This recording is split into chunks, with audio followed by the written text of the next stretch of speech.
everybody. My name is Julia Mahoney. I'm the Educational Program Administrator for Renew Theaters, and I want to welcome everybody, but especially our members from the Ambler, the County, the Princeton Garden, and the Highway, as well as members from the Majestic Theater in Gettysburg, which is partnering with us this fall. I also want to thank the Vesta Fund, which has provided us with an additional grant to expand the series and to bring in other theaters and more speakers and a larger variety of programs.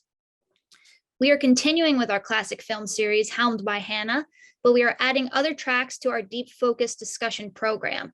These include a Middle Eastern cinema series, an Asian American film series, and a Wes Anderson series. So keep an eye out for those.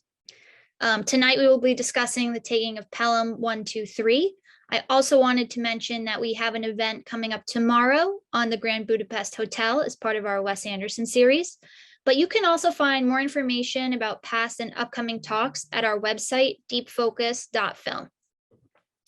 Before I turn things over to Hannah, I just want to do a quick reminder about Zoom protocols.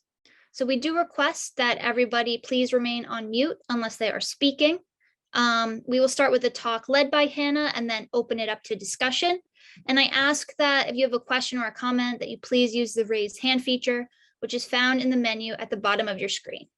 And I will call on people to speak. Also, feel free to use the chat feature to discuss anything related to the film, and we can bring in anything of interest from there that is being discussed into the larger conversation.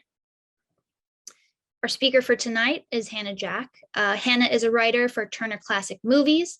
She has also written and hosted introductions for films on HBO Max, Filmstruck, and classic movie screen in theaters around the country as part of the TCM Fathom Events Big Screen Classic Series. She has been leading this classic film series for many months now, and she's been taking us across different time periods and genres of film. Tonight, she'll be talking about Taking of Pelham 1, 2, 3, and I hand it off to you, Hannah. Great, thank you so much, Julia. Can everybody hear me okay? Great. It's so wonderful to see all of you, so many familiar faces. Thank you to everyone who's joining month after month and to everyone who's joining tonight for the first time. We have been in the habit of mentioning next month's title up front at the beginning of these talks, so I'm going to keep that going. I do realize that the taking of Pelham 1, 2, 3 was something very different from what we've been talking about so far. That was deliberate, but rest assured, next month we are firmly back in classic movie territory. We're going to be talking about the 1949 film, The Third Man, which is one of the great films of all time. There is so much to unpack, both in terms of the movie itself and what it's saying and how it looks and everything about it. If you don't know the movie, it is a mystery crime drama that it takes place and was shot in Vienna right after World War II. And it stars Joseph Cotten, Alida Valli, and Orson Welles, although he did not direct it. It was directed by the British director Carol Reed. There is a lot to talk about, and I'm so excited that I found out it's going to be on the big screen. I know it's going to be on the big screen at the county. I think at other theaters too. Maybe Julia can chime in. Is it happening across the Renew theaters? I know we're at least going to have it at the county, the Ambler, and the Garden. So those three, it'll be on the big screen. Seeing that one on the big screen will be a real treat. So that's going to be, our talk will be on November the 9th, which is a Tuesday. And again, at 7:30. So we'll be coming back to that next month. And in the meantime, we're going to be talking about something very different, although crime is still a factor in this movie. And before I get into this, I have a quick little pitch for TCM because there are a lot of Turner Classic Movies viewers in the crowd. I had nothing to do with this particular thing, but it came out today. I just want to call your attention to it. TCM just released the beginning of their third season of their original podcast. The name of the podcast is called The Plot Thickens, and this season is all about Lucille Ball, and it's an unbelievable in-depth look. If you're a Lucy fan, definitely check it out. You can just search online, The Plot Thickens, and you'll find all the information you need about how to access that episode and how to continue to follow along as each episode comes out each week. But that's very exciting from TCM today. So I wanted to share that with you. So the taking of Pelham 1, 2, 3, I'm going to go ahead and share my screen to share some images as I talk. And as Julia said, if you have thoughts or questions as I'm talking, go ahead and drop them into the chat. Does everybody see a movie poster of the taking of Pelham 1, 2, 3? Yes, okay, great. I'm just gonna adjust my screen over here. Okay, so I'm fully aware this is a different kind of classic Hollywood movie from the ones that we've been discussing so far throughout the year, if you've been coming back month after month. It's from a different era. It's a different generation of people involved on screen and off. And it's a different genre. We haven't really looked at a heist movie. I happen to love heist movies. I happen to love New York City. So these are two reasons why I chose this movie. And it came out of a different era. The style is so different because it came out of a very different era of Hollywood filmmaking. And I think it's an era that is a fascinating one and really is the time in the 1970s that bridges the gap between classic Hollywood studio era movies and contemporary movies. So much changed in this era that resembles what came before and definitely resembles what came after. And I think this movie is one of many that I could have chosen from the 1970s that kind of embodies this transition.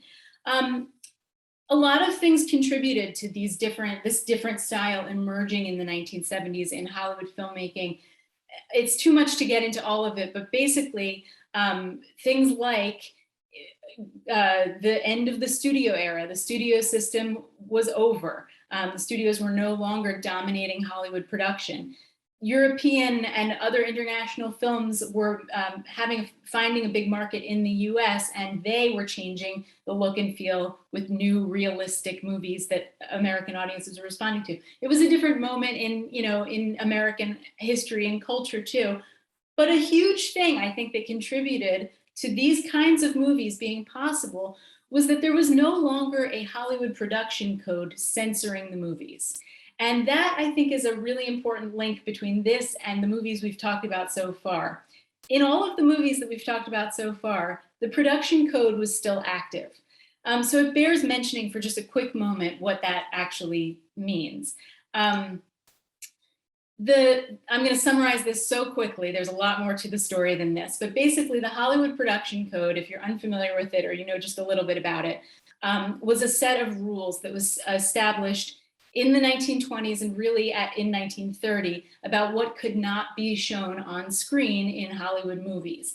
The reason it came about was because in the 1920s, just as Hollywood was getting going, a series of scandals made the industry look terrible. And there were outcries all across the country about, Hollywood is a den of sin and we can't take our children to the movies. And there was legislation that followed, and there was a threat, a very real threat, that the federal government would come in and begin censoring the movies for Hollywood. And Hollywood did not want that. So studio or executives in the industry came up with a set of rules about what we're going to do to censor ourselves. It was created in 1930, the code. Things like, think about Pelham 1, 2, 3 and what we see here that we couldn't have seen. Violence, profanity, criminals getting away with things, although that's not really in this movie. Nudity, homosexuality, interracial couples, drug use, all of these things that religious groups and other people around the country were crying out against. Hollywood decided, okay, we're not going to show that on screen. It was put into place in 1930, but only sort of, because the Great Depression hit and audiences stopped coming to the movie theaters. And Hollywood said, well, we got to get them back into the movie theaters. Let's put super salacious content on the screens and ignore that code that we've got. And they did. And so that's what we get in the early 1930s, which we now refer back to as the pre-code era. If you've heard of pre-code movies, it's a little bit of a misnomer. The code was there, it just wasn't enforced. It got enforced in 1934 when a man named Joseph Breen was hired to run the Production Code Administration. So if you think about the movies we've been talking about up till now, for those of you who've been joining us, we've been talking about movies between 1934 and more or less between the era that Joseph Breen was in charge. He retired in 1954. So for 20 years, he ruled with an iron fist in Hollywood, regulating the content of what could be shown on screen. That starts to change, and we're getting to Pelham, but that starts to change in the late 1950s and into the 1960s. The reason, in part, that it starts to change is because Joseph Breen retired. And it also starts to change because audiences' tastes changed after World War II. And directors were working on movies and trying to push the boundaries. And some directors really cared about pushing boundaries, like Otto Preminger, the top two movies here, The Man with the Golden Arm in 1956, Frank Sinatra plays a drug addict. The Anatomy of a Murder in 1959, Jimmy Stewart plays a lawyer in a rape trial and uses words like panties on screen, and that caused a sensation in 1959. And Billy Wilder in the bottom left there pushes the envelope with all of his movies, but really with movies like Some Like It Hot, also 1959, into the 1950s. You've got the central theme of the whole story is two men are cross-dressing. And Marilyn Monroe is showing up in these skimpy outfits that leave very little to the imagination. So that's what's happening at the end of the 1950s. We get into the 1960s and things get pushed a little more. And then you have 1967 and movies like Bonnie and Clyde come out. And violence like that had never been seen on screen before. And it was showing just how much the production code had lost its teeth. And 1 year later, it's abandoned altogether. So in 1968, there's no longer a production code censoring the movies. And that makes movies like The Taking of Pelham 1, 2, 3 possible. Because as you see, there's so much that's really uncensored.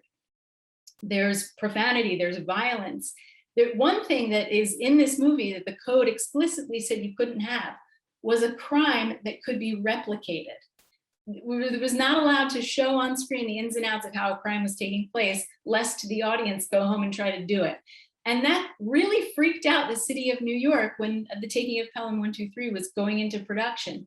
The transit authority initially refused to let the production happen in the New York City subway on location because they were afraid that there would be a copycat crime, that audiences would go home and try to hijack a subway train. The mayor of New York had to get involved to negotiate, and the production was allowed to film on location under one condition. The producers had to take out anti-hijacking insurance in case an audience member tried to do it and blamed it on seeing the idea in the movie. So they had to take out insurance in order to protect against that. Fortunately, it never happened, but if you watch the movie all the way to the end, you see that there's a disclaimer that the transit authority didn't give any information or guidance or anything to help this movie happen. It's not entirely true. It was actually filmed in a subway station in New York. It's the Hoyt-Schermerhorn subway station that is near downtown Brooklyn. And it was at one time an active station that where a shuttle train, this is an actual image of what it looked like at that time. A shuttle train ran from that station to a nearby one, but the shuttle train was shut down in 1946. And ever since then, this station continues to be a fertile ground for movie makers. A lot of productions have happened here. And it is a place you can visit. It's the New York City Transit Museum in Brooklyn, so you can go there and see it. But all that said, it's not a movie set, so it was a real subway platform and tracks. So filming on location down there was a miserable experience. They not only had to contend with actual train cars going by at a nearby station, which made all kinds of noise, but there were rats, there was the dust and the dirt and everything you imagine being down there that was what they were dealing with in making this movie. But I think that so much of what makes this movie have the look and feel it does, and have the look and feel that is so different from what we've seen, is the fact that it was made on location. That is one of the elements that makes this movie so realistic, I think. And it's really a time capsule of New York City in the 1970s. Not a New York City movie that is for tourists, like we often see. There's no glamorous shot of people skating at Rockefeller Center or, the Empire State Building or whatever. In fact, when we do get New York City landmarks in this movie, we get only the tiniest glimpse, like in the back of this car here, you see the Twin Towers, which had only opened a year before in 1973. But that's all that we get. I think the real heart of New York City that we get in this has nothing to do with landmarks. It has everything to do with the people and the vibe of the city. And it was during one of the city's lowest moments in the 1970s. Crime was at an all-time high. And the city was really struggling with this. And a lot of great movies were made in New York City in the 1970s because it was such a hotbed for, crime and sinful activity and urgency and all these things that make really good movies. And this movie, the subway itself, was really an emblem of the city's decay. The subway represented where the crime happened and everything that was dirty and wrong about the city. And Taking of Pelham 123 is one of many movies that was filmed in the New York City subways, but I think many people agree it's the subway movie about New York City. And it gets so much of it so right, except for one little detail. This is what the subway car would have actually looked like in 1974 on the inside. The graffiti was rampant and defined what the look and feel was. And New Yorkers watching Taking of Pelham 123 probably would have laughed to have seen how it looks in the movie, but that was on purpose because, again, the transit authority stepped in and said, no, you cannot have graffiti in the subway cars in this movie, because they felt that by showing that graffiti, it would glorify it when it was a real problem for the city at the time. The movie itself was adapted from a novel written by a guy who claimed to be a huge subway buff. His name is John Godey, and he wrote this in 1973. It was a huge bestseller. Everybody read it. It was very quickly made into this movie. And it was adapted for the screen. The screenwriter was a man named Peter Stone, who was a playwright, wrote a lot of books of Broadway musicals, interestingly, including 1776 was one of his credits. Very different. But he made his film debut writing the story and the screenplay for a more similar movie, which was Charade in 1963. That was Peter Stone's first foray into screenwriting. Again, a dramatic thriller with a heavy dose of comedy. I don't know about you, but I think the Taking of Pelham 123 is a very funny movie in a lot of ways. And this was very much a Peter Stone kind of trope to have this thriller with a lot of humor. And again, Charade featured Walter Matthau much earlier in his career. I don't like to give away movies, but if you haven't seen Charade, Walter Matthau plays a villain. And it's not really a role type that we often think of. When we think Walter Matthau, we often think about comedies. That was what he became so associated with in his career. But with Charade and with other movies, this is a little bit of his filmography here, we really see that he kind of did it all. He started off very much in dramatic roles early in his career. If you know the movie A Face in the Crowd, which is a great classic drama, he plays Patricia Neal's friend. He's a supporting dramatic actor in that movie. Failsafe is in the late 1950s, early 60s, this is Walter Matthau's career. He's doing drama. Failsafe is a nuclear war, thriller drama that he also was an important supporting player in. But his image really changed on Broadway in 1965, which is kind of in the middle of these four movies that I'm showing you here. When he originated the role of Oscar in The Odd Couple, the Neil Simon Broadway play. And that showed that he really was at his best in comedy. And that changed his image in Hollywood too. He came back to Hollywood to make The Fortune Cookie the next year with Billy Wilder and his famous screen partner, Jack Lemmon. And they went on to make a handful of comedies together, including The Odd Couple, the movie. So this is Walter Matthau in the late 60s is really honing his skills in comedy when he decides again to do something different. And in the early 1970s, he appeared in a lot of crime movies, and Pelham was one of them. So if it was a different Walter Matthau than you're used to, that was deliberate on his part. And it was also an important time in the career of his co-star, Robert Shaw. Robert Shaw British actor, had been doing like supporting roles in movies for almost 2 decades before he really got his film career off the ground. He's a fascinating guy. He was also an author and a playwright. He had a lot of hits as a writer too, but he kind of started to make a name for himself when he played an assassin in the James Bond movie From Russia with Love.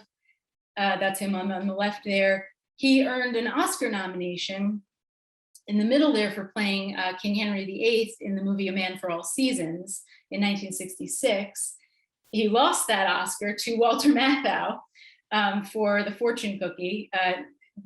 The same year they were both contenders for Best Supporting Actor. But then he really hit his stride in 1973 when he played the crime boss who's the target of the whole scheme in The Sting with Robert Redford and Paul Newman. That's the role you see there on the right. And in 1973, that's the role he played. And then he did The Taking of Pelham 1, 2, 3. And then the next year, he was, of course, Quint in Jaws. And that was the peak of his career in 1975. And then he died 3 years later. So his movie career was just taking off, and he died at 51. Had lifelong battle with alcoholism that he ended up, he had a heart attack when he was 51 years old, and was really at the peak of his career. So that was a really tragic kind of end to his life there. The rest of the cast of The Taking of Pelham 1, 2, 3 is filled with all kinds of familiar faces who bear mentioning. And here are just a few of them. So I'll go across the top and across the bottom. There's Martin Balsam, who again is, I think of as a bridge between the golden age studio era movies and this time.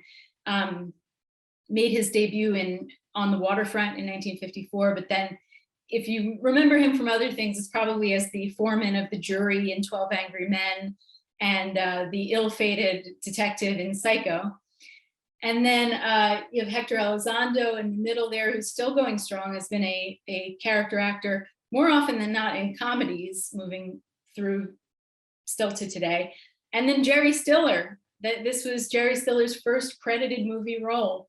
And very much Jerry Stiller as Jerry Stiller, but he's a great supporting member of the cast there. And Doris Roberts, if you blinked, you might have missed her, but she plays the mayor's wife decades before she played Raymond's mother on Everybody Loves Raymond. And you have Tony Roberts, who in the 70s and 80s was in so many Woody Allen movies, and he's one of his kind of stock players. And he's the mayor's like assistant deputy mayor.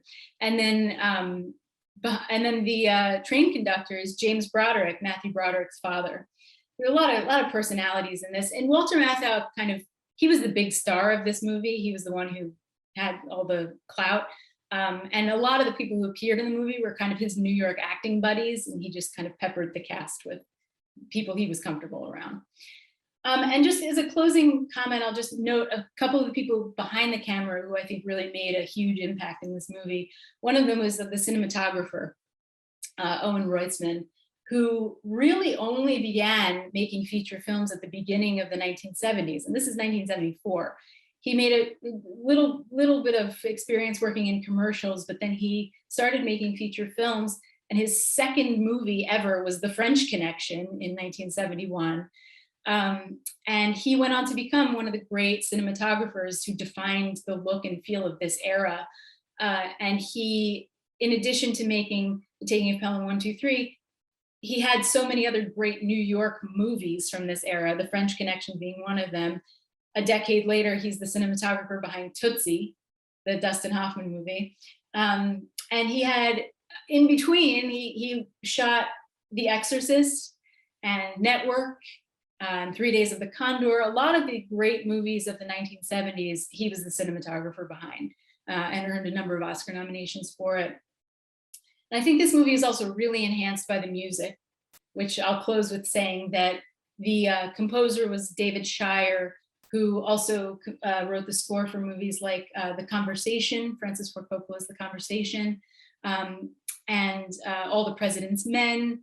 And he wrote some of the music in Saturday Night Fever. And he won an Oscar at the end of the decade for his score an original song for Norma Ray, the Sally Field classic. So these were two important behind the scenes guys in this decade also. And I'll just say that the movie was a huge hit when it premiered. I think it still holds up today in a lot of ways. And I'm so eager to hear what your thoughts are. So I'm going to close with that. I'm going to stop sharing my screen.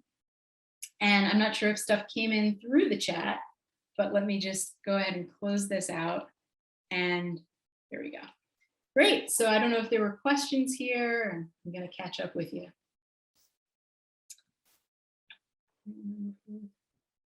And Dog Day Afternoon would be a great double feature. Yes, I agree. I think that is also, you get an era of some of the great crime and heist and hold up movies in this era too that are so realistic. Were there any questions or comments? Reese. Can't hear you. Sorry. Unmute yourself. Yeah. Okay. A couple of things. First of all, as a New Yorker, I love the look of this movie. Looked at the cars. It's so New York. It was really thrilling to see and go back to that time period.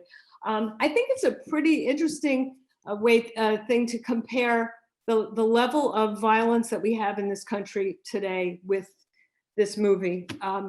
And in a way, what struck me a lot about this movie is that you don't really, it's really an ensemble piece, I think, between the villains and the people who are trying to save them, but not at all about the passengers. And we live in a world where, every other day you hear about somebody getting killed or groups of people getting murdered. And I'd like to see a movie, I don't know that many there, you really care about the victims or the potential victims. And I think it was, yes, they were really trying to avoid having them, bumped off. But there was that piece of it. I don't know why, films do that, but I thought it was really more about the ensemble cast, the people that were trying to commit the crime and those who were trying to solve it. Yeah. And so I just thought it was a very rich movie in that way. Yeah. It's not a movie that goes into great depth about any of the characters. What we know about them is just what we discover in that moment that we've met them. So there's a lot that is left kind of unresolved about what any of their backstories are, but you're absolutely right. And I think that another thing to note is that there was a remake of this movie in 2009 that was directed by Tony Scott. Denzel Washington played the Walter Matthau role, and John Travolta played the Robert Shaw role. And that was made obviously in a post 9/11 New York. And so the remake does not hold up to the original, but it's an interesting thing to think about, as you say, the violence and the theme of hijacking and whatnot in a different kind of era. Mm-hmm. Right. Brian? Yeah, I've loved this film for years, for like decades. I saw it on VHS for the first time. I think it really ignited my love for heist films. And part of me has always wanted to dress up like Walter Matthau's character for Halloween with the mustard shirt, the totally 70s tie. Do it, but yes. No one would ever get it, unfortunately. What I really like about the film is how the characters are defined. You don't know much, but you know the archetype. And I think that partially comes from it being so well cast. Robert Shaw is the professional. He's the one who's calm, and Hector Alonso's the wild card. Right. Walter Matthau's the guy who just wants to get the job done and go home, because that's what Walter Matthau always is. Right. And I think Joseph Sargent really cast each role very, very well. And that helped the film, because if lesser actors in this, it would have crumbled quite easily. And the weird thing about Sargent's career, I think this was like his biggest hit. His filmography is full of TV movies and like Jaws: The Revenge. So I don't know what happened to him, but at least he made this one. Yeah, absolutely. And that I think is something that I've heard people talk about in terms of the remake too, that it's hard to imagine. The Walter Matthau character And everybody who is in an authority position in the city of New York in this film is just utterly incompetent and does not want anything to do with tackling the problem. They're just miserable about having to put themselves out there to deal with it. And casting Denzel Washington, who just you look at him and he's an authority figure. Like he does not have it together at any moment. And so that's, I think that's kind of an odd casting choice. And as you say, the casting in this movie is, of course, Robert Shaw is 10 steps ahead of Walter Matthau the whole time, because that's great casting. That's what they're going to achieve that through who they are on screen. Yeah. Anne? I just have a few comments. That the ending was fantastic. That last scene, I was like, oh, as soon as he sneezed, I thought that was genius. And I got such a kick out of Doris Roberts, the line she had when her husband was like, what do you think of that? She's like, you're a regular Fiorello LaGuardia. Yeah. And I just lost it. That is such, and the third thing is, I grew up in North Jersey, so I'd go into New York as a kid, and I was like 8 years old when at the time this movie was made. And I remember my parents taking me in, and the smells, the sights, like it stunk. The whole city stunk. I mean, it was nasty. And this really captured it, minus the stink, of course. But I just remember as a kid being overwhelmed by the dirt and the unbelievable, but fascinated by it at the same time. Yeah, and even though you can't smell it, I think it evokes such a mood and such an environment that you feel that you're in. Yeah. And that, I think, has a lot to do with the fact this location shoot. I mean, if you've been with us for a couple months now, or you joined us earlier in the year, we talked about Marty from 1955, which is a very different movie, but was also shot in large part on location in New York. And you can think about maybe other movies that that were made either in a studio meant to look like New York, or on location in New York. And I'm curious what you think the location shoot does for the movie. Like, what does that contribute? I personally think it adds so much depth. It really does. And it also, I mean, I think of, just off the top of my head, one of my favorite all-time movies is The Clock. And Vincent Minnelli argued a lot to try to, get some filming right. And I don't think they were on location for much of that. Some of it they had to kind of strike a bargain where some of it, but they recreated Penn Station. I think it's Penn Station in that movie. Unbelievable, and of course, it's just not Anchors Away, the other musical. On the Town. Yeah. On the Town, another one where they did some on location stuff, some of it at least. Yeah, in the studio era, first of all, the technology was not so efficient that they had these handheld cameras and smaller cameras that they could bring around everywhere. And so that took some time to get that possible. And it was cheaper to make the movie in the studio than it was to take them out to other locations. So for so much of the 1930s, 40s into the 50s, that was the cheaper alternative. Of course, it became cheaper to go on location. That was a big transition that happened. But while the studios were in charge of producing the movies, that was how they did it more often than not. Holly. Thank you. A couple comments. I really came away this time, and the first time I saw it, thinking that this was just an incredible love letter to New York City and to its people that kind of survived and in their heart. So I just wanted to say that. I also wondered about the passengers and whether maybe they had intended to do more with that. I always feel like, they're going to get into the different passengers, and they really don't. Almost like it's going to be like a World War II movie where they would have kind of the trope of, the Catholic and the Jew and everybody all kind of being different, but together, but they don't really get into that. I did notice at the end in the credits, though, they do identify them as, you know, the prostitute, the homosexual. Yeah, so I just thought that was interesting.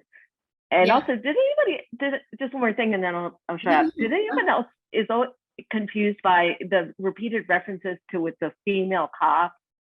It could be a female cop, and then I keep thinking, well, is it? And then it's the hippie guy.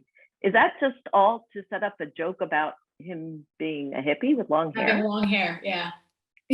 Okay. Yes. Yeah. Yeah. I mean, it adds to the suspense. I think the fact that they don't know which passenger on the train is the cop, and that's something that we are meant to sort of guess at.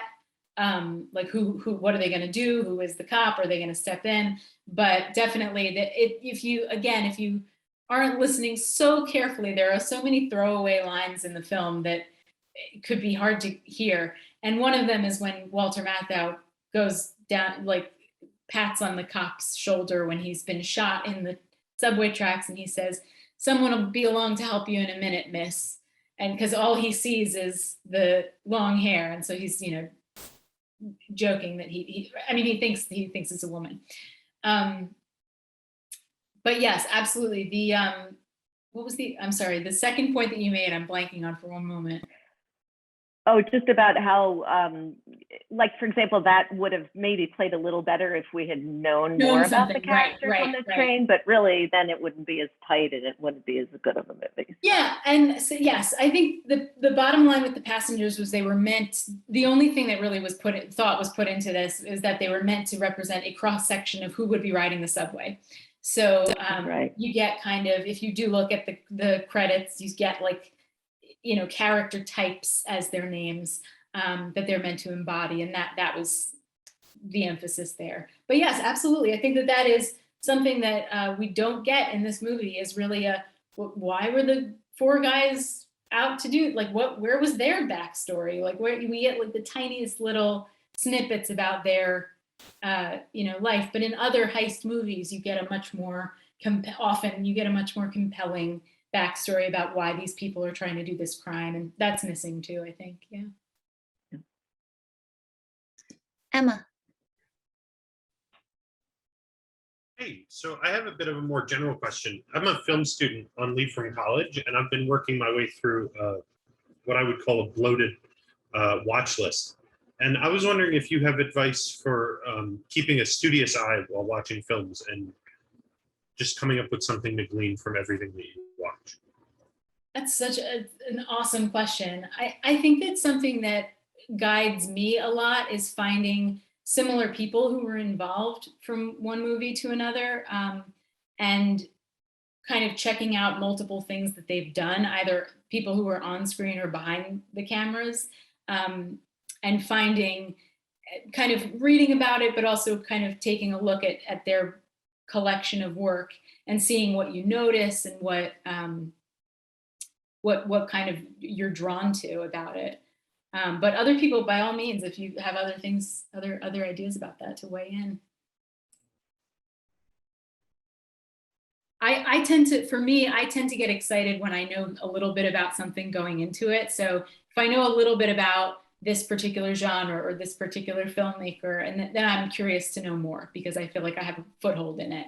And then the details of it start to come together. Does that answer your question? Yes, that's perfect. Oh, okay. Thank you. It's a great question. Tom. Yeah, a couple things. First of all, people touched on it, but the entire ensemble in this was really terrific. I mean, the guy who played Chaz, the first guy to walk down the track, the guy who played Frank, somebody in the chat mentioned Inspector Daniels. They were all just really good and really believable and really, just a very, very tight overall big cast. I mean, a lot of them had moments and they were all really, really terrific in it. I also think, Walter Matthau's an odd actor, or, well, I don't know if he's odd. He's more of a throwback actor because he's always Walter Matthau. Yeah. He is who he is, and And it's not like he is ever going to disappear into a character and be somebody else, but he is, and because of that, I think you almost take him for granted at times. But then there, like, he has his moments, like the moment where Frank finally says too much and he turns on him. There's a violence in that moment where you really think he could absolutely throw this guy across the room. It's a really powerful moment that he's under incredible pressure here. This guy keeps yapping and he just breaks for just that moment, and then he's back in control again. But it's, I think it shows what a really good actor Walter Matthau is, even, you know, within Yeah. the Within the persona type. he is. Yeah, You know, within he his is who type. he is. But you know, I think that's a really good moment. And then the other thing I'll say, you know, you talk about the influences that were leading up to the late 70s. I think the other thing that definitely is in there is what's going on in European cinema at the time. You know, the French directors who are doing cinema verite and you know, much more gritty, much more, and you really see it in this movie. And I think it's an interesting question when you look at the history of I keep wanting to call him Dick Sargent, but it's Joe Sargent. Yeah. You know, big difference. But you know, he was a TV director, and it's hard to see him getting the script. But when you mention the cinematographer, I really wonder if he's the one who really gave this movie its feel. Yeah, I watched an interview with him not too long ago that he was talking about some of his different movies. Owen Reutzman, the cinematographer, was talking about some of his movies, and he said that on this particular film, and some of his other ones too, but definitely on this one, he felt like he really impacted how that film came out. He said that in some cases, the director is the one whose vision really leads, and you just have to kind of do. But Joe Sargent gave him so much leeway to create the shots and to create the look and the feel and to use the lenses that he wanted. He came up with all kinds of interesting things when he was making this movie that were totally his own inventions, because lighting in a subway tunnel is very difficult, and getting the right shots when you're so confined is very difficult. So he came up with all kinds of innovations. One thing that he mentioned was he pre-exposed the film to light before putting it in the camera, so that the shadows would contrast more in the subway tunnels, so that he could get the images clearly. So these were all kinds of things that he came up with that he was able to invent during this production. And I think it's his stamp that makes this movie really, I agree. I think, I mean, if you look at his credits, his body of work is the more impressive one, no question, than the director. But yeah. Yeah, I think somebody in the chat, I believe Robert earlier, had written something about the cinematography and how specifically the close shots cut with the longer ones set the pace of the story. Absolutely. Yeah. What else did you notice about the shots in this film? Anne mentioned the very last shot with the great sneeze in movie history and Matthau kind of peeking back through. Were there other images that really stood out to you, or other ways that the look of the film kind of struck you?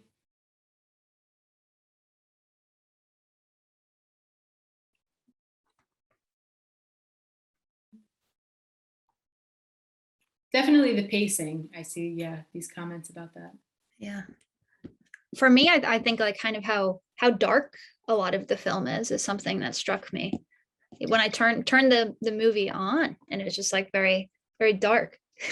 It is. It's very dark for so much of it, and it's the only time we really get out of that is when we're either running around the city frantically in cars and all the traffic, or in the headquarters, you know, where they're in the control room, where Matthau is based for most of it. And apparently, to shoot those scenes, they literally just turned on the lights in that office. It was like it was a studio in Harlem or something. They just turned on the lights and then they shot that. So that all that fluorescent lighting was just, there was no other lighting set up for that. And apparently so much of the dialogue with Matthau and Jerry Stiller was improvised as well. There's a lot of a casual thing, which is exactly, Tom, you were saying that's the point that I remember you were just making about French New Wave and what was happening in Europe at the time. That was so much an emphasis in movies that were coming out of Europe, out of Italy, out of France, in the 1950s into the 1960s, a much more realistic style than anything Hollywood had been doing. And the emphasis on improvisation, on capturing life as it's lived. I mean, this was very much happening in Europe a decade and a half-ish before Hollywood really caught on and was poised to do something similar. Another discussion that came up a little bit earlier in the chat was the racism and sexism in the film, even towards people who are working together, like the woman who works for the transit police, or even Chief Inspector Daniels, they experience racism and sexism. And people were saying, that it's definitely reflection on the time that it was made. We're just wondering what your thoughts are on that. Yeah, let me open that up to everybody. I have thoughts, but I'd love to hear what you think. John? Yeah, that really struck me in the comments in the chat are really right on that this is, of a period. And it sort of played on the, it was part of the comedy was kind of playing on those ethnic stereotypes and kind of, with the Japanese, it may feel a little awkward now, but I think they were very self-conscious about what they were doing in playing it for laughs. When he meets the chief inspector and he's obvious, Walter Matthau's obviously like, wait, you're the chief? It's not who I expected. But it sort of plays, I took it very much as playing on the whole sort of trope of New Yorkers being so rude, vulgar, incorrect, say anything they want, kind of classic New York cabbie. And that stereotype is still around. It was much more pronounced back in the day. New York is much more politically correct now. And it was really just interesting to see how they played off of that, where everyone is vulgar, right down to, what Brian was saying, just the atrocious wardrobe that all the characters had. It was sort of a love letter to New York, but only someone that you really love could you love that character. Yeah, absolutely. I think nobody was really a heroic character in any sense in this movie. It's if anything, it's maybe the two cops who kind of put their lives on the line, the one who's hiding the whole time and the one who's hiding in the train the whole time. But it's a really this is another big departure from classic studio era Hollywood to have a hero. I mean, it's Walter Matthau in name. He's the hero of the movie, but he is not. No hero has ever had a less, positive entrance into a movie. He is, as schlubby as it gets. As he looks like he's falling apart. His department is doing nothing valuable. I mean, they're trying to drum up some sort of like, oh yeah, we just caught something. And, everything is deflated from the beginning, and he comes across as a racist, and he's, he comes across as incompetent. And this is how he's introduced. Whereas Robert Shaw has the whole plan together, and he is as on top of everything as he could be. So they're, opposites, and nobody in power. I mean, think about that. We meet the mayor, and his pants are down. He's getting injected. He's sick in bed. Nobody is a redeemable character here, and I think that the movie does not endorse. Like if they were trying to build up any of these characters, they failed. I think that the movie is not endorsing any of these, offensive moments. It's the characters that they're depicting who are just not Right. Great people. Exactly. And it's also at a time when, New York was completely going down the tubes. It's a year before, the famous Ford to New York drop dead.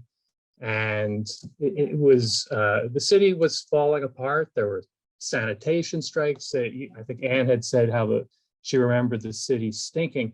there was like a sanitation strike like every year or two. And the streets were just, anyone, I lived in New York in the mid 70s, and there was just trash all over the street. I mean, it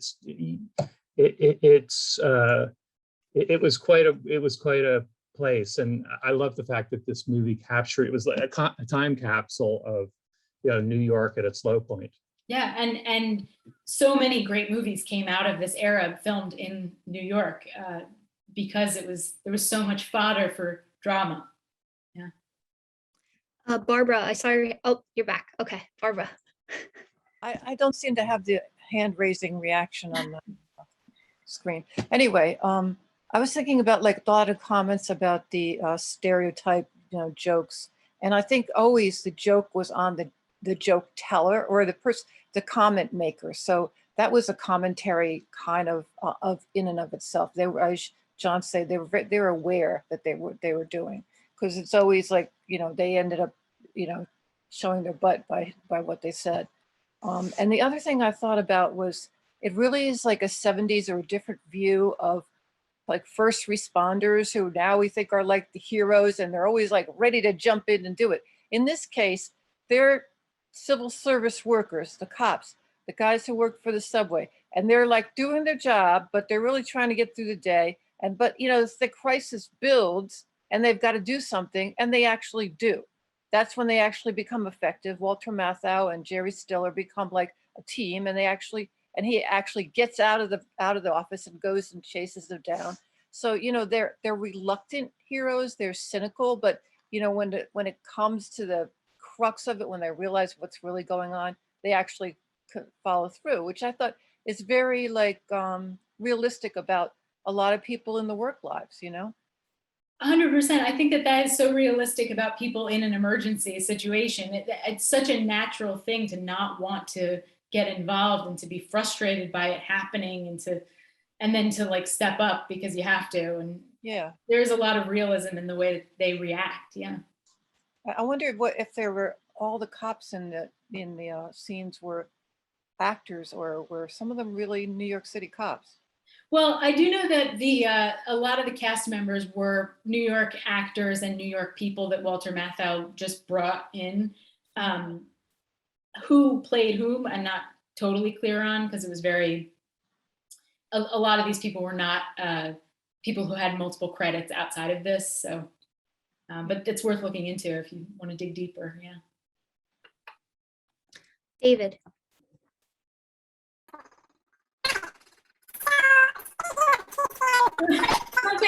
Something you're coming through a little strangely, but just make me.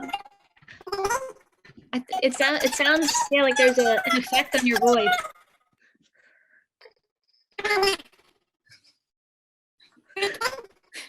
It's like it's helium kind of.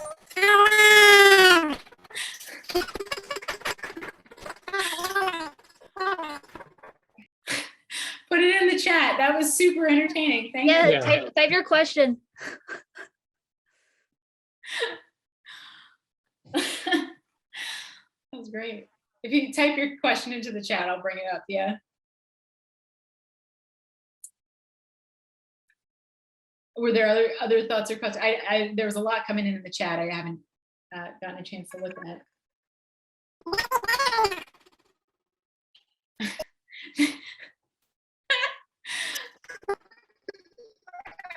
There's a cartoon character joining us.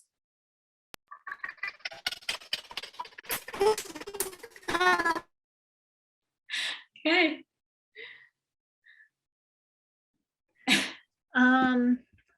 So people, I think they were someone in the chat was talking about, they were asking what it would be like if you had never been in a subway, like what it would be like to watch the film. And then somebody else responded in the chat that they thought it was an extremely realistic portrayal of a subway.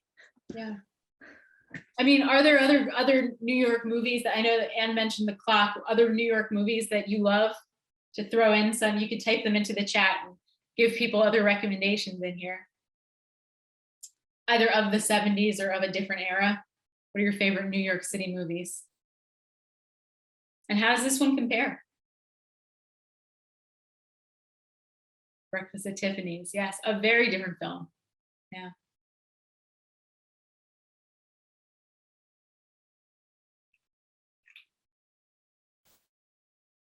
Taxi Driver, absolutely of this era too. This is a 1970s gritty, as violent as you can get, kind of different thing. And Chinatown, also 1974. So this is a different kind of, and that's not New York, but that's, yeah, of this era, yeah. Barefoot in the Park, different mean streets, yep. If you're looking for more 70s movies, French Connection. Same cinematographer, so that would be a great double feature to watch with this, yeah. And also heist movies, if there are any heist movies that you want. I know that this sometimes people get some good ideas about what to watch next when we throw these titles in. Rififi is my favorite. Thank you for mentioning that. Rififi is a terrific French heist movie.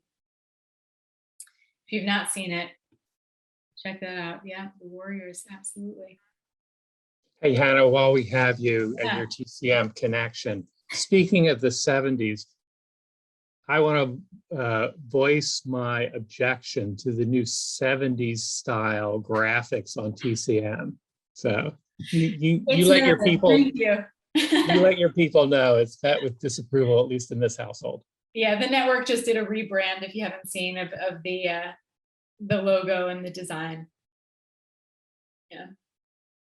Having different opinions from different people in response, but I note yours. Thank you. Great.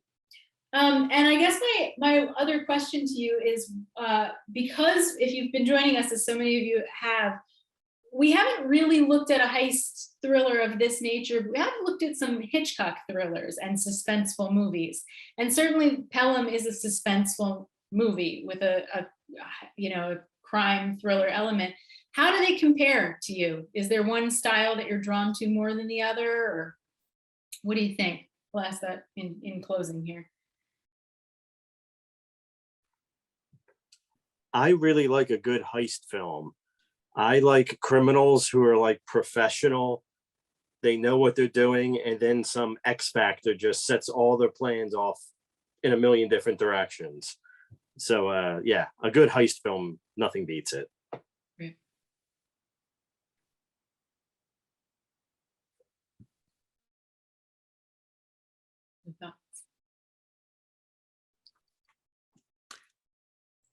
Thomasy, yeah.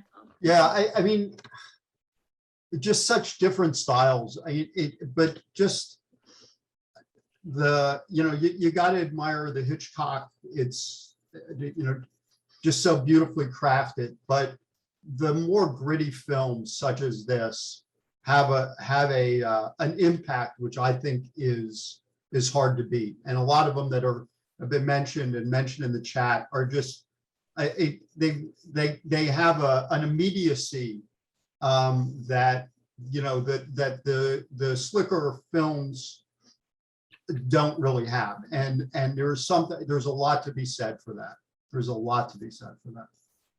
Absolutely, yeah.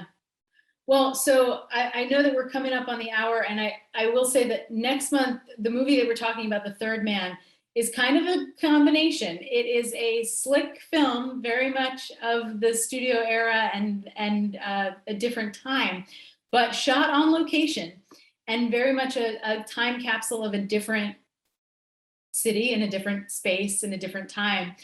So it's got a little bit of a blending. So definitely check out The Third Man. If you've seen it a million times, I think there's still something to say about it. And if you have not, enjoy. It's a great movie. Thank you so much, Hannah. Yeah, so Hannah's talk on The Third Man will be on November 9th, and it will be showing at the County Theater on November 3rd, and the Princeton Garden and the Ambler Theaters on November 4th. All right, hope we see you guys there. Have a great night, everybody. Thank you guys so much. Thank you, It's great Hannah. seeing you.